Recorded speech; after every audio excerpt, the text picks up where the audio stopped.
I want to thank Jason Fichter from the Rider Prider fan page, who has informed us of the BC Lions news conference at noon. Still working on whether that's noon Pacific or noon our time. I assume it's noon Pacific, which would be 2 p.m. here. Jason says the Lions are expected to name Rick Campbell as the new head coach today. Jason got that from Rick Dollywell, friend of the program. Yep. So I guess the dominoes, Abu, let's get into the CFL talk here, starting to fall with Rick going to BC. Now, that had been rumored. I'm not sure I totally saw that coming because I really thought it was a slam dunk that he would go to Edmonton, where his dad's a legend. Yeah, maybe that's what kept him away from Edmonton, or maybe they didn't want to pay him enough, but who knows? Yeah, that, I mean, as a parent or as the kid, I mean, you don't want to cast too big of a shadow, and you don't want to live in that shadow. So, and BC's got some pieces in place of the roster there too. But I think it's good. What we joked about before we found out it was Rick Campbell allegedly was that we said, "Oh, what is Wally coming back?" Yeah, because they need a personality like that in a bigger center. Pinball in Toronto, maybe you need a bigger personality that's willing to muscle their way into the community, the social events there. We had BC picked to win a lot of games last year. Yeah, I did. We really did. I had him third. Some people even had him to host a home playoff game in their predictions. So here's a team who's got enough pieces that a lot of people believe is ready to win. And so I think it's so key that they get a coach with some experience. And Rick Campbell's got that experience. He's got some winning pedigree from his time in Ottawa. So they bring in a coach now who's ready to win too and has been there before. I think that's a big positive. And clearly he wasn't on the same page with Marcel Desjardins. We know that in Ottawa. That's why he left. He wanted certain pieces. They didn't have they had philosophical differences. So in the interview process with Ed Hervey that was addressed. And so they must be on the same page if he's going to go to BC. And I also believe that this comes down to the timing of, the move with Devon Claybrooks. And they got out in front. They got a 3-week head start over the Edmonton Eskimos when it came to courting Rick Campbell, because the whole time they were able to court him, Jason Moss was still employed by the Eskimos. So you had a head start, and perhaps that's what paid off. And we were talking about BC when they went on their 0-for run at the beginning of the season. They're like, what's going to change? What's going to change? Do we fire the head coach? I mean, you got a rookie head coach, you got rookie assistants, you got rookie everything.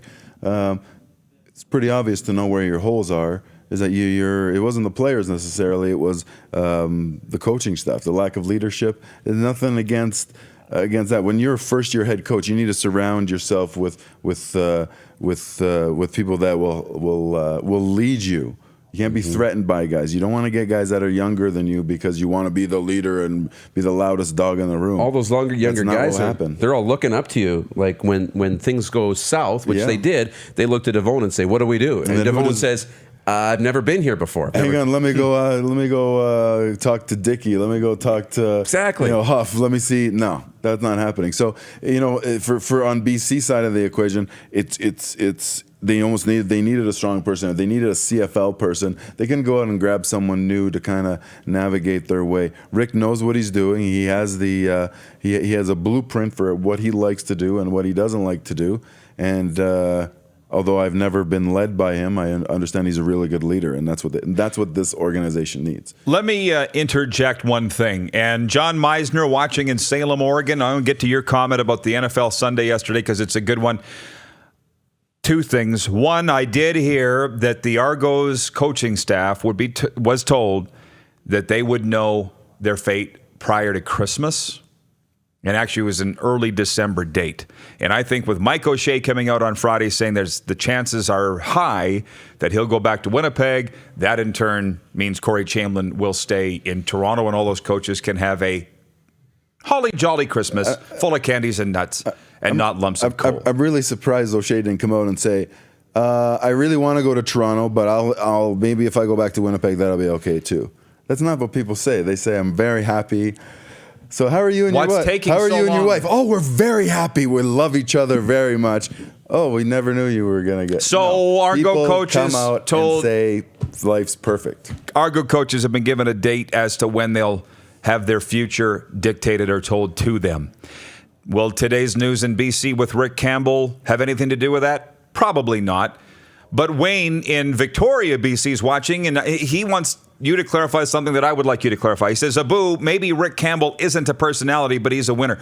Are you saying that he's a dynamic personality, Rick Campbell? Because I've never seen him as a dynamic personality. What I have seen is that he knows the game inside out. He's a great coach, and the players will walk through fire for him.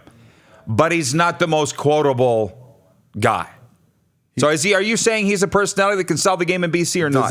Everyone has a personality. No, you know what I know. They actually don't. Listen, have you met most accountants? They have accountant personalities. Yes. Vanilla. And apologies to my accountant, Chris. You're a very electric accountant who's listening right now. I know that. You are a personality. You walk into the front of a football locker room and start talking to me, I'm not taking you seriously. Rick Campbell is a football personality, and I don't need to. I'm embarrassed that I'm explaining this. He walks into the front of the room. He can do whatever. I'm listening. He's got jury. Yep. Is that a better word? Instead of personality? Yeah, so it's not about a person needing a personality to sell football we're talking about two different things, in the market. Is what he's saying. It's about a personality in the room, a commanding, respected personality that can help win games. Yeah, whatever word you That's want what to they use. have with him. He is an individual of average height and average build. Don't want to offend anybody. Look, I'm sorry. I'm going to have to disagree with you. He's a monotone talker. He's a monotone talker. And I love him, by the way. Rick's been great to us. He's been on this show.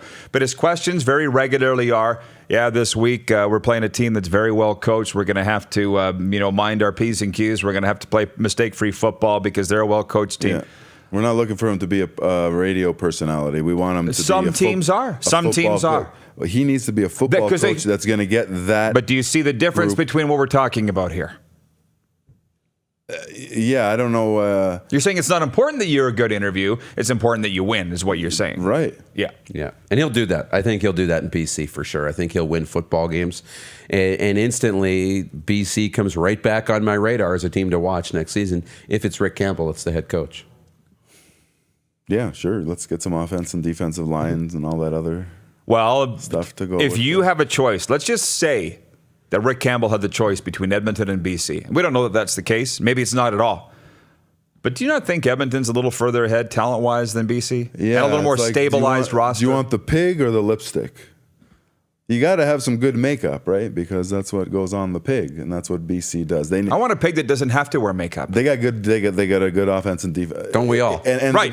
and the pig is the trenches. The pigs are very much the pigs. BC needs some help, but they got all the other dressings. They got the receivers. They got the quarterbacks. No, I'm going to say this. You're a free agent coach. You're a free agent coach, and if you had an opportunity in either BC or Edmonton, which team would you take? You want me to say it's easier to find linemen, but I'm not going to say that. No. You can. I want you to say who's the more Grey Cup contending team out of the Eskimos or the Lions. That's what I want you to pick because I think it's Edmonton. Yes, I agree. They got more. Right, but BC isn't too far behind. No, you're right. They just need 2 years. Well, anyone can win in 2 years. Well, I agree, though. I'm with you. Like today, it's probably Edmonton, but and offensive, defensive linemen, they're not that easy to come by. But if BC was able to make a move and shore up that offensive, the two lines, then I think they could get ahead of Edmonton pretty quickly. But that's not an easy task. Free agency will be very interesting and very important.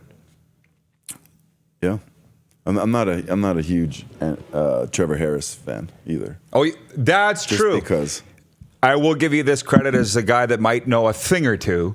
You predicted the Eskimos implosion literally right on cue. Although he was really nice to my son, so that's why I'm having difficulty. I might have a new favorite quarterback instead of Fair enough. You can be bought. I just don't like his style of play. Caleb can. You're watching Rod Pedersen On Demand. For more of The Rod Pedersen Show, visit rodpedersen.com or follow Rod Pedersen on social media.